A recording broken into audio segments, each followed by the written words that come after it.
RRB இருந்து 32,000 பணியாளர்களை தேர்வு செய்யறதுக்கான அறிவிப்பு வெளியாயிருக்கு. அதுல நீங்க தமிழ்நாட்டுல 2,694 வேகன்சிக்கு என்ன பண்ண போறாங்க, ஆள் எடுக்க போறாங்க.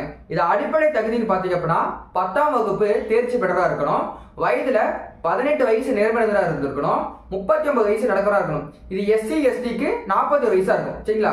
சோ அப்ப வயதுல பாத்தீங்கன்னா 18 வயசுல இருந்து 39 வயசுக்குள்ள இருக்கிறவங்க இந்த தேர்வுக்கு அப்ளை பண்ணலாம்.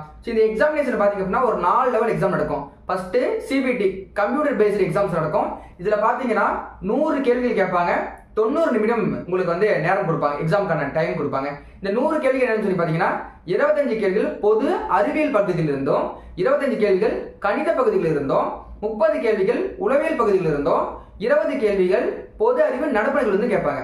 ஸோ அதுக்கப்புறம் இதை பாஸ் பண்ணிட்டீங்கன்னா உங்களுக்கு PET சொல்லக்கூடிய பிசிக்கல் எண்டூரன்ஸ் டெஸ்ட் இருக்கு. சரிங்களா?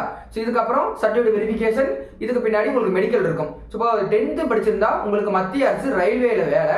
இதுல சம்பளம் பாத்தீங்க அப்படின்னா ஸ்கேல் 18,000 ரூபாய் கொடுத்துருக்காங்க.